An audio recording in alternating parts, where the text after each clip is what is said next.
Mães respeitadas e elogiadas. Provérbios 31, de 28 a 29.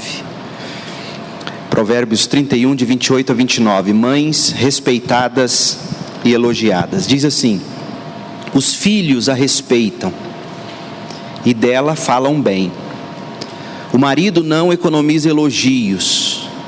Muitas mulheres têm feito coisas maravilhosas, mas você superou a todas. O Dia das Mães é uma oportunidade que Deus nos dá de celebrarmos uma das formas da graça comum de Deus sobre nós. Porque Deus, em graça comum, Ele derrama bondade sobre justos e injustos. E mães, todos nós temos, seja um ímpio, seja um justo. E mães são bênção de Deus para os filhos, para todos nós. Só que quando a gente pensa no Dia das Mães, ou especialmente em Dia das Mães, há pelo menos 3 tipos de pessoas. Existem as mães que sofrem porque seus filhos partiram. Existem os filhos que foram abandonados por mães. Vocês sabem, é raro, mas existem filhos que são preteridos, que são abandonados, que sofrem. E aí o Dia das Mães traz para essas pessoas um sabor amargo na boca. É uma data que todo mundo comemora, mas algumas pessoas prefeririam não comemorar por causa das más lembranças. E existem os filhos cujas mães já partiram e eles ainda sofrem com isso. Então nós temos a mãe sem o filho que sofre. Nós temos o filho sem a mãe que sofre. E nós temos os filhos cujas mães os fizeram sofrer. Geralmente acontece assim. E isso acontece porque a gente vive num mundo que foi afetado pelo pecado. E apesar de todas as virtudes, mães também são pecadoras. Até a mãe de Jesus, ela reconhecia que ela era carente de um Salvador. Lucas 1,47 nos diz isso. E ela no seu cântico, no Cântico de Maria, em Lucas 1,50, ela diz assim, que ela é carente da misericórdia divina. Então, se Maria reconhecia a carência que ela tinha de misericórdia e a necessidade que ela tinha de um Salvador, ela está fazendo uma declaração contundente. Mães, apesar de todas as virtudes, também são pecadoras, também erram.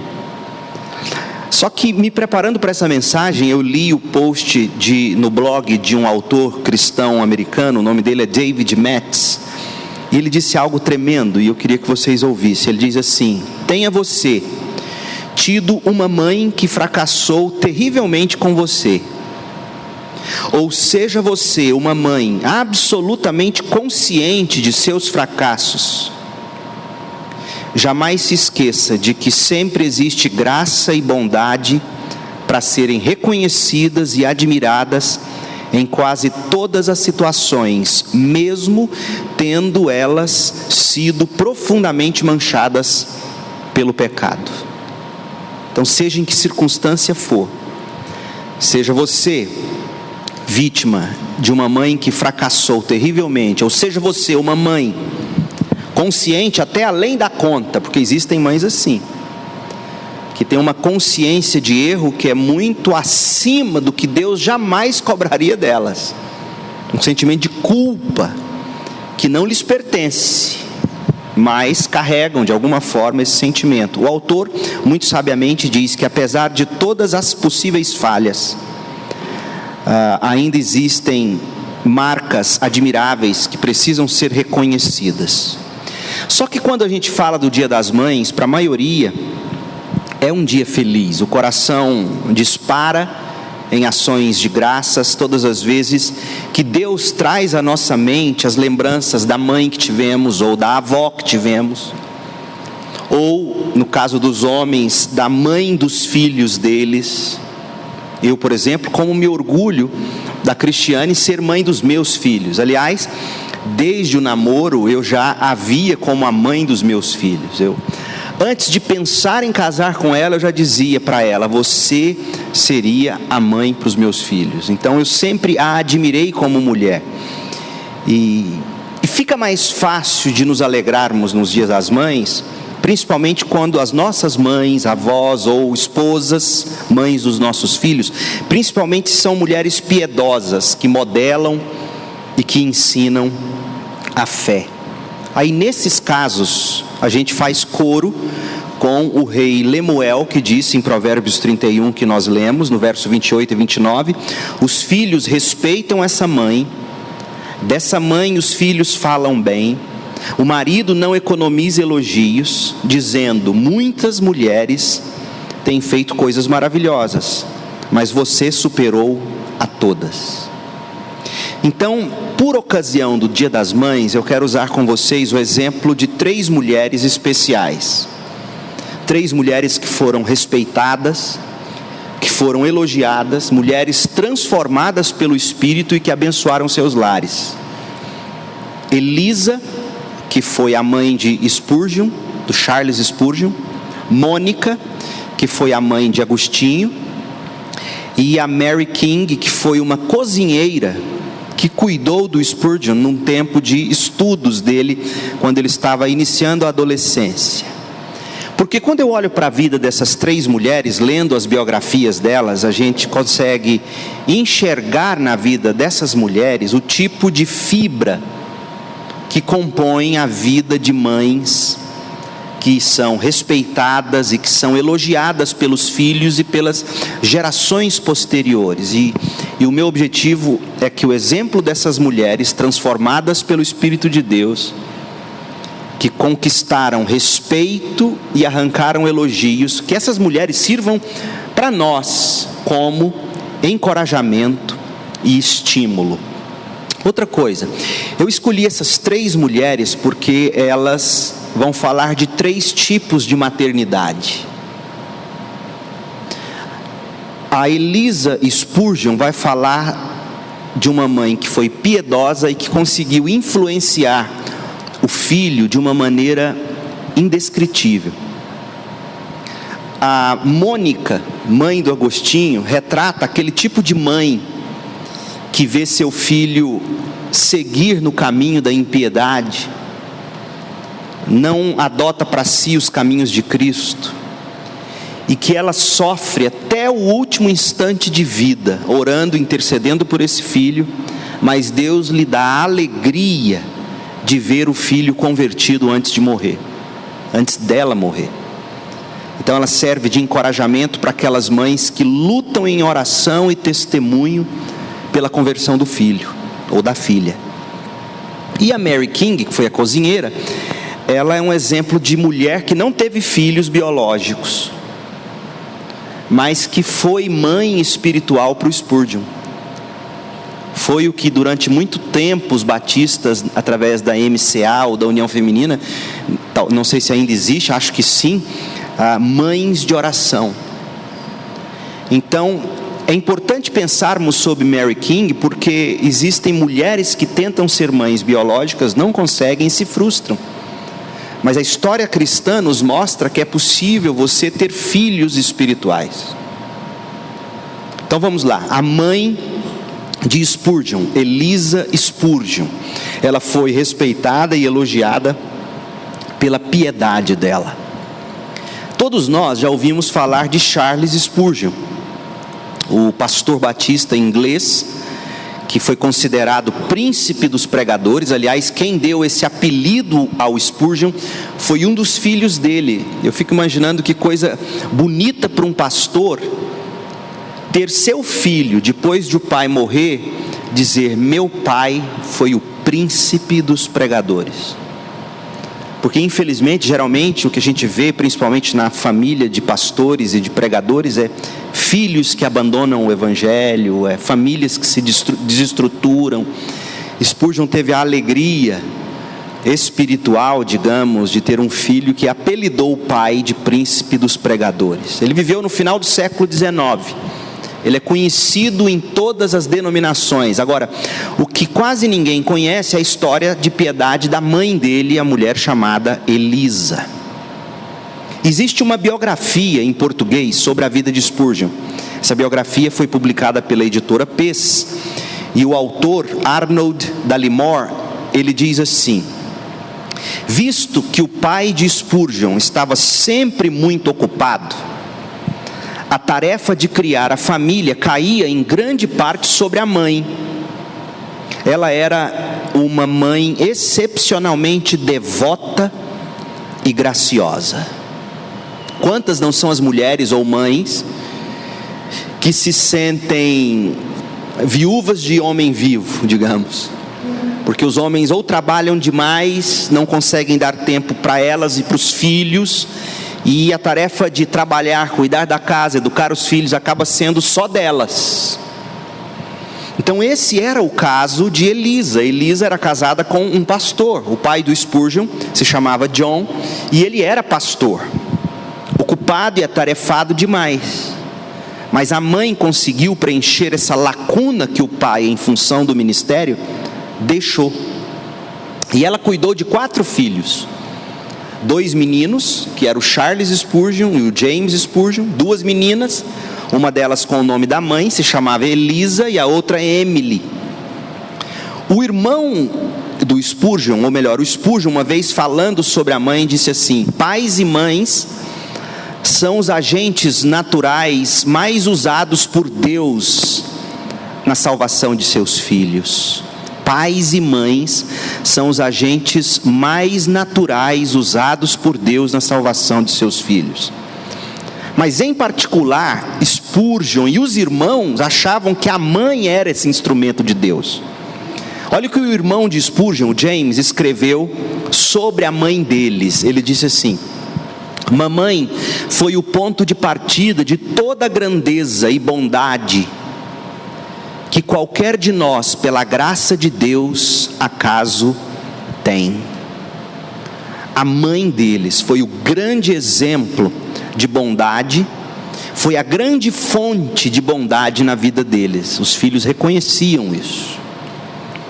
Spurgeon, depois que se converteu, com 16 anos de idade, ele começou a escrever um diário onde ele anotava suas impressões religiosas iniciais. E nesse diário, que parte dele se tornou depois a autobiografia dele, ele escreve algumas coisas sobre a influência da mãe dele, da piedade da mãe dele, e eu gostaria que as irmãs, os irmãos prestassem atenção. Diz assim: estou certo de que na minha juventude, o Spurgeon diz, nenhum ensinamento causou mais profunda impressão em minha mente como as instruções de minha mãe. Não posso conceber que, a qualquer criança, haverá alguém que terá tal influência sobre o coração como a da mãe que tão carinhosamente cuida dos seus filhos. Então ele fala dessa influência no coração do filho que a mãe exerce.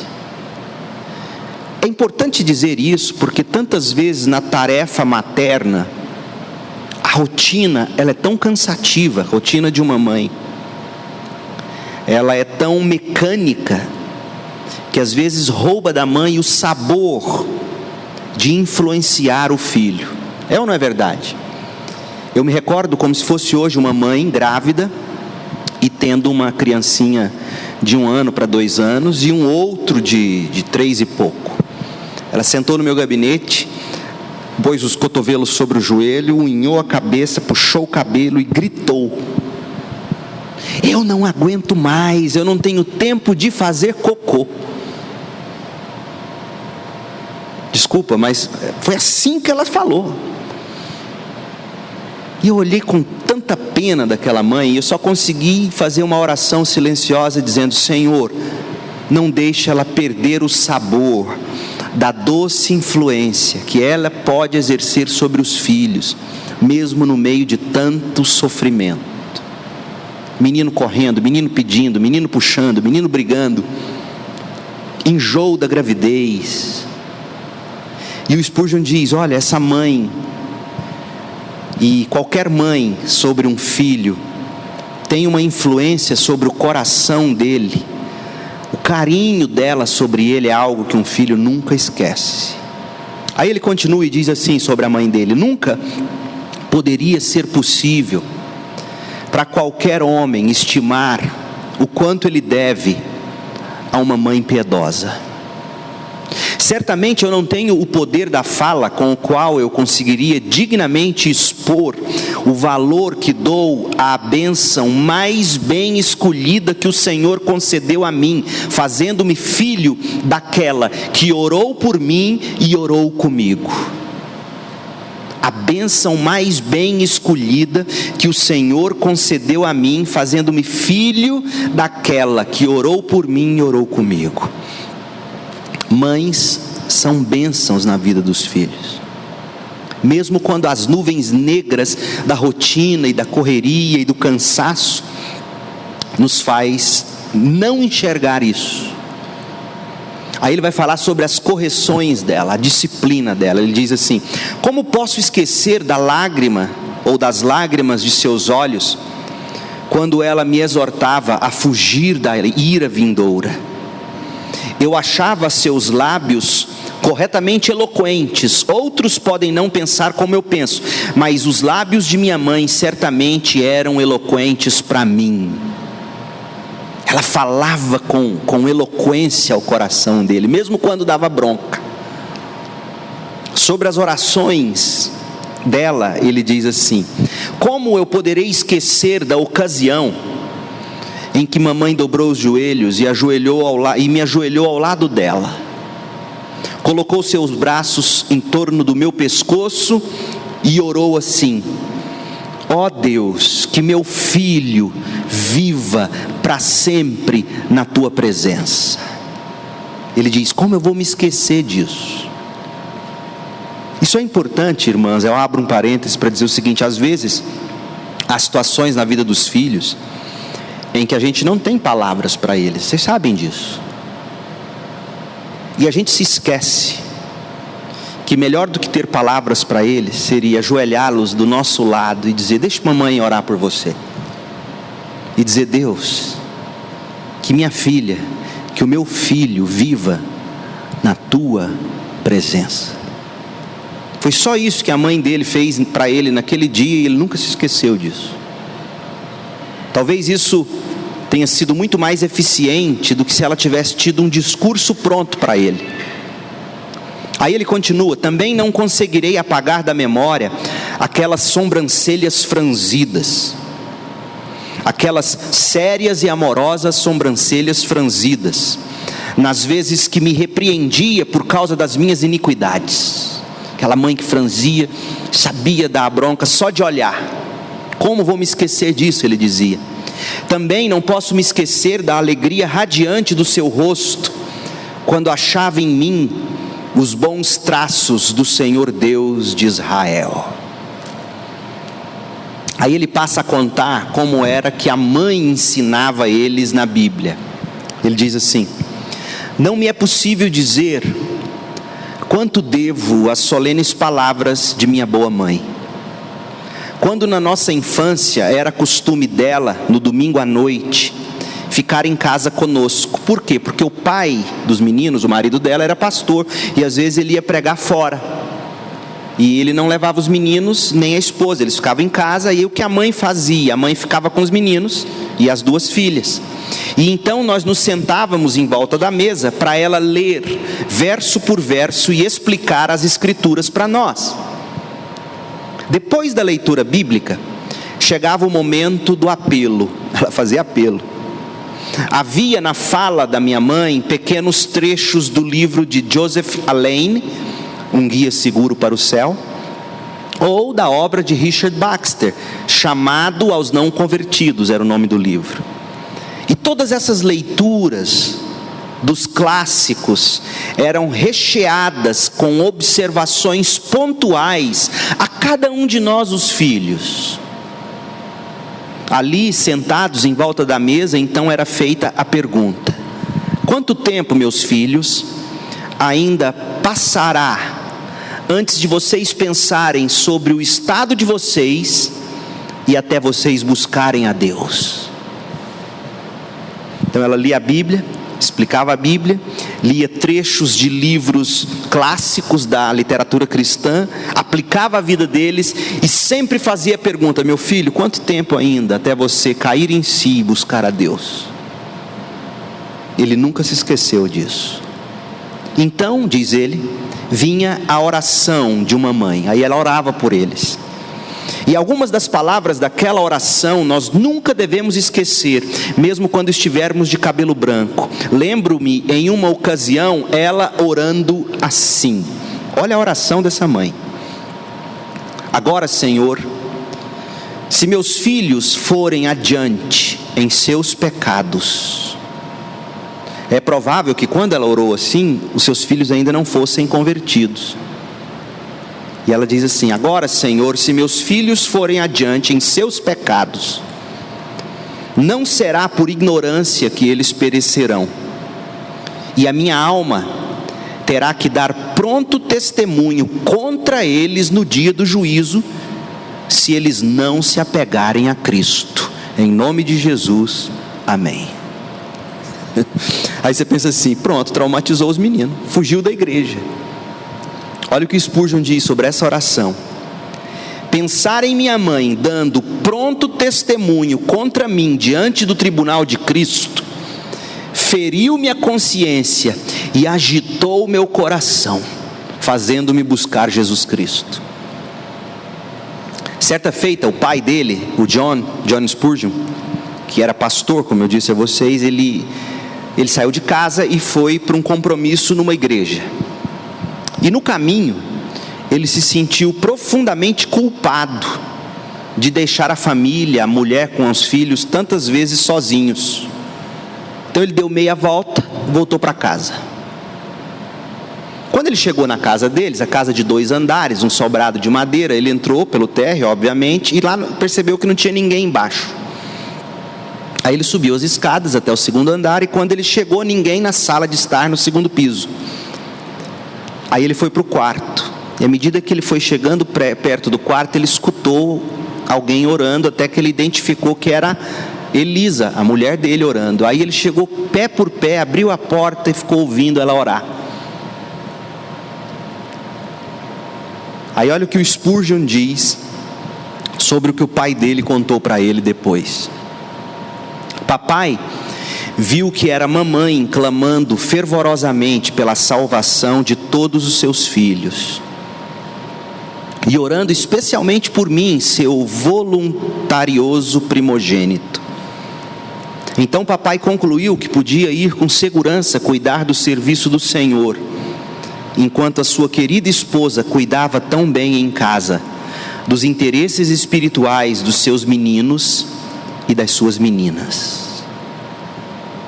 E aí você vai ler a biografia do Spurgeon, irmãos, de ponta a ponta. Você não vai encontrar uma mulher queixosa do marido que não deu tanto tempo porque trabalhava demais. Não existe. Pelo contrário, o que existe é uma mulher intercedendo apesar do marido tanto tempo ausente, a tal ponto do pai ter a atitude que teve numa ocasião e de falar tão bem da esposa para o filho, que Spurgeon anota e diz: olha, minha mãe era uma mulher de oração e doce, porque o amor cobre uma multidão de pecados. É ou não é verdade? E tantas vezes nós, homens, maridos, pecamos contra as esposas e filhos por ignorá-los, por não ter tempo para eles. Mas a gente vê uma mulher que, quando o marido sai de casa e a deixa só com os meninos, em vez de ela resmungar e brigar e xingar e falar e seu pai, ela entra para o quarto, se ajoelha aos pés da cama e se põe a orar. Spurgeon se converteu com 15 anos de idade, e ele morava na casa do avô dele nessa ocasião.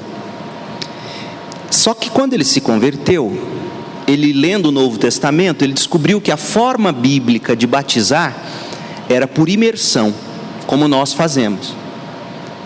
Spurgeon era de uma família que era de uma igreja dissidente da igreja da Inglaterra, ou seja, O batismo praticado pelos pais do Spurgeon, pelos avós do Spurgeon, era o batismo de criança por aspersão. Então Spurgeon tinha sido batizado na infância, quando bebê. Só que ao se converter, lendo o Novo Testamento, ele descobriu que a forma bíblica era batismo mediante pública profissão de fé. E aí ele queria se batizar numa igreja batista, ele decidiu que seria batista. Mas ele queria a permissão do pai e da mãe antes de se batizar. Aí ele escreve uma carta para o pai e para a mãe, e a resposta não chega. O dia do batismo chegando e a resposta não chega. Aí, perto do dia do batismo, chegou a carta do pai dizendo que consentia, permitia o batismo, mas fazia uma ressalva. Advertiu ao filho dizendo que ele não se agarrasse ao batismo como meio de salvação. É óbvio que o Spurgeon sabia que batismo não era meio de salvação. E a forma dura como o pai escreveu na carta, permitindo, mas duro, feriu o coração do filho. Aí ele leu a resposta da mãe. E a mãe foi mais doce, como geralmente mães e mulheres são com seus filhos. Apesar de que há controvérsias. Em alguns lares a mãe é ríspida e o marido é mole, né? Aí a mãe do Spurgeon também escreveu. E olha o que ela disse. Ela disse assim: Charles, orei muitas vezes ao Senhor, rogando-lhe que tornasse você um cristão, mas eu nunca pedi a Deus que você se tornasse um batista. Aí ele respondeu para ela: mãe, o Senhor respondeu a sua oração com a sua prodigalidade usual. Ele deu muitíssimo acima de tudo que a senhora pediu ou pensou. Deus foi além respondendo à oração da senhora. E foi assim que Spurgeon, até o fim da vida dele, jamais deixou de respeitar e de elogiar a mãe. E a gente aprende que mulheres respeitadas, mães respeitadas e elogiadas são piedosas. Mas tem o segundo exemplo de mãe. Mães respeitadas e elogiadas são perseverantes, como Mônica. Perseverantes em oração. A oração intercessora é o elemento chave na criação de filhos, irmãos. Vocês sabem disso, irmãs, melhor do que eu. A gente pode parafrasear as palavras de Paulo quando ele falava do povo judeu que ele tanto amava, o povo dele. Uma mãe pode muito bem parafrasear Romanos 10:1 e orar assim: o desejo do meu coração e a minha oração a Deus pelos meus filhos é que eles sejam salvos. Paulo orava assim pelos judeus, e mães podem muito bem e devem orar assim pelos filhos. A minha oração e o desejo do meu coração é pelos meus filhos, é que eles se convertam e sejam salvos. E por que uma mãe tem que interceder tanto assim pelo filho? Por causa da bagagem com a qual o filho já nasce.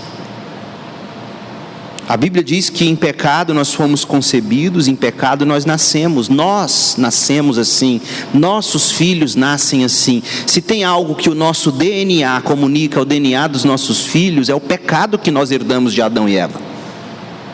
E aí eles já nascem com uma bagagem de apatia, uma bagagem de ignorância espiritual, de cegueira, de incredulidade, uma bagagem de soberba, de preconceito. Filhos que são servos do pecado, e a gente fica vendo como o pecado jaz à porta na vida deles, e eles cedendo. Como é que uma mãe vê tudo isso mudar? Intercedendo. E aí vem o exemplo da mãe de Agostinho.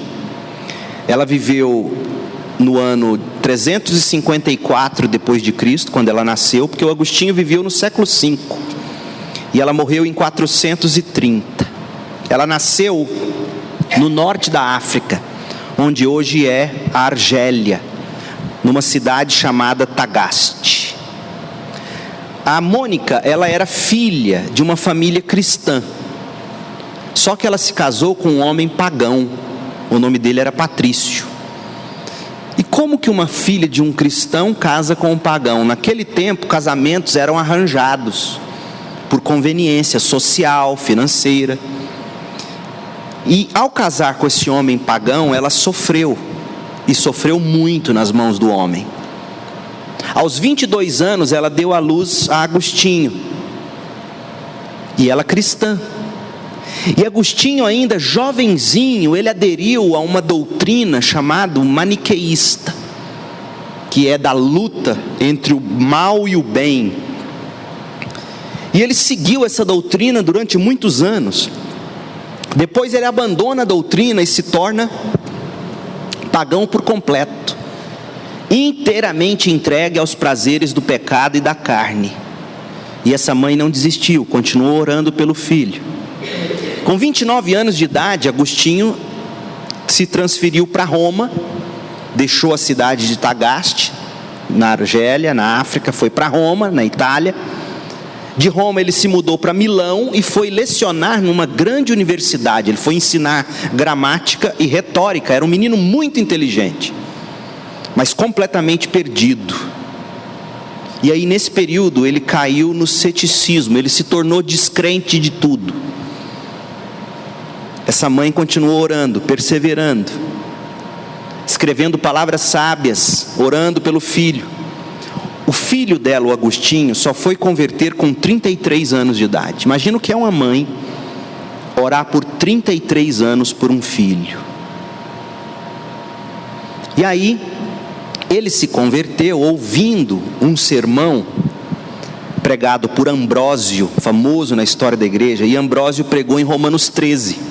Romanos 13, de 13 a 14, que diz assim: vivamos decentemente, como pessoas que vivem na luz do dia, nada de farras ou bebedeiras, nem imoralidade ou indecência, nem brigas ou ciúmes, mas tenham as qualidades que o Senhor Jesus Cristo tem, e não procurem satisfazer os maus desejos da natureza humana de vocês. Ele se converteu com 33 anos de idade. E no mesmo ano da conversão dele, ele foi batizado em Milão por Ambrósio. E sabe o que aconteceu? No mesmo ano da conversão e do batismo dele, a mãe dele, Mônica, morreu com 65 anos de idade. E ela morreu dizendo, parafraseando a oração de Simeão em Lucas 2, 29 e 30, que diz o quê? Agora podes despedir em paz a tua serva, pois os meus olhos já viram a salvação do meu filho Agostinho, depois de tanta oração por ele. 33 anos. Tem um biógrafo sobre a vida de Mônica. Aliás, Mônica se tornou famosa no catolicismo. Vocês já ouviram falar de Santa Mônica? É ela, é a mãe de Agostinho. O catolicismo, infelizmente, tornou Agostinho e a mãe dele santos, mas na verdade eles eram muito crentes. A maioria das doutrinas que nós batistas hoje cremos foram inicialmente escritas por Agostinho, depois que ele converteu. Então Agostinho não tinha nada de santo católico, ele era sim um grande crente depois que ele se converte. E tem um biógrafo que conta a história dela, que eu queria que vocês prestassem atenção sobre a vida dessa mulher, porque a maioria das mulheres hoje, principalmente ou talvez especialmente nas igrejas, passa pelo que Mônica passou. E diz assim: antes de morrer, em 387, Mônica disse o seguinte ao filho, que já era convertido e cristão. Olha o que ela disse para o filho: filho, uma única coisa me fazia desejar viver ainda mais um pouco: ver você crente antes de eu morrer. Mônica se consumiu na oração pelo esposo violento, rude, agressivo, pagão. Sofreu até o fim, orando por ele, mas principalmente entregou suas súplicas constantemente a Deus pelo filho Agostinho. A história nos testemunha os inúmeros ultrajes e sofrimentos que ela precisou enfrentar para finalmente ver tanto seu esposo quanto seu marido convertidos e batizados. No mesmo ano foi o filho e o marido. Aí ela morreu. Outra de suas últimas palavras ao filho Agostinho foi a seguinte: olha o que ela disse para o filho: filho, continue orando pois é impossível que se perca um filho de tantas lágrimas. Ore.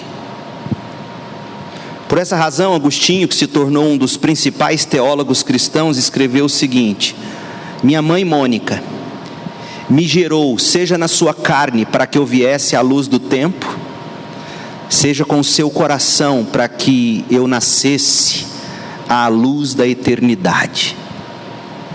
Minha mãe me gerou para a vida e também para a vida eterna. Então, Mônica é um dos maiores exemplos de perseverança na fé e na oração, provando para nós, irmãos, que tudo pode ser mudado pelo poder da oração. Então, mães respeitadas e elogiadas, elas são piedosas, como Elisa, elas são perseverantes, como Mônica, mas em terceiro lugar, elas são prestativas, como Mary King. Eu já disse, mas repito, no Dia das Mães costuma ser triste para mulheres que tentaram ser mães, não conseguiram. Muitas ainda estão tentando ser mães. Aliás, eu abro um parênteses para dizer o seguinte: não tenha o hábito de brincar com meninas, mulheres casadas que ainda não tiveram filhos, irmãs. Digo isso de coração. Não foram poucas as vezes que eu já aconselhei meninas, mulheres casadas, falando da tristeza de quando alguém brinca: vocês não vão ter filho, não. E elas em lágrimas dizendo: pastor, a gente tenta, mas não estamos conseguindo. Não brinquem mais assim, porque as irmãs sem querer podem estar ferindo quem está tentando e não consegue. Então, se é o caso de vocês ou de alguém que me ouve, existe a possibilidade de você, mulher cristã, influenciar meninos e meninas dessa geração, tornando-se para eles mães na fé ou mães de oração. Mary King, ela era cozinheira, uma mulher pobre, negra, cozinhava no colégio em que Spurgeon estudou, dos 15 aos 17 anos. Essa mulher era membro ativo de uma igreja batista, e apesar de pouco estudo, essa mulher era uma mulher que lia, e lia muita literatura reformada. Ela era de uma igreja batista calvinista, e ela estudava profundamente. Ela era cozinheira, e os alunos tinham tanto carinho por ela, chamavam ela carinhosamente de cozinheira. Ô cozinheira, ô cozinheira. E ela teve influência profunda e duradoura na vida do Spurgeon. Essa mulher, ela nutria tanto carinho por ele, lá no internato, que ela gastava horas ensinando a Bíblia para ele. A teologia de Spurgeon, que ele carregou até o fim da vida dele, as doutrinas da graça, foram plantadas e nutridas no coração dele durante esses anos, sob os cuidados de Mary King, a cozinheira. E olha o que ele escreve sobre ela: creio que aprendi mais dessa mulher do que eu poderia ter aprendido de qualquer meia dúzia de doutores em teologia, com a qualidade dos que nós temos nos seminários hoje em dia. Ouviu o que ela disse? Creio que aprendi mais dessa mulher do que eu poderia ter aprendido de qualquer meia dúzia de doutores em teologia, com a qualidade dos que nós temos nos seminários em nossos dias. Uma mulher que não teve filhos, mas que deu a vida dela a meninos, filhos na fé, e que um Spurgeon foi nutrido por uma mulher assim. Ele diz assim: eu aprendi mais da cozinheira do que do pastor da igreja que na ocasião eu frequentava. Muitas vezes eu e ela cobríamos exaustivamente os tópicos principais das doutrinas da graça. Ela estudava comigo sobre a aliança da graça, a eleição dos santos, a união com Cristo, a perseverança dos crentes, a importância da santificação. Ela foi uma mestra em minha vida. Fecha aspas. Essa mulher tornou-se uma segunda mãe para ele. Tanto que o dia que ele descobriu que ela estava passando necessidade financeira, ele do bolso dele começou a ajudar ela. Até o último dia, quando ela faleceu, e ele ainda pagou todas as despesas do funeral. Mãe que adotou alguém espiritualmente. Então, mães respeitadas e elogiadas são prestativas. E eu termino dizendo, minha oração é que todas as mães, todas as mulheres que me ouvem, sejam encorajadas a serem assim, elogiadas pelo que elas buscam ser. Hoje em dia, infelizmente, as mães elogiadas pelos comerciais de televisão, contracapa de revista, são aquelas mulheres sensuais, de corpo escultural. O corpo é mais venerado do que o caráter em nossos dias. Mas o exemplo dessas mulheres nos ensina que uma mulher respeitada e elogiada aos olhos de Deus, ela é respeitada e ela é elogiada pela piedade dela, pela perseverança dela e pela prestatividade dela.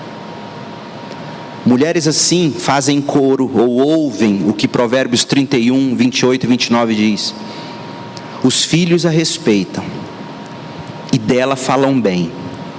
O marido não economiza elogios.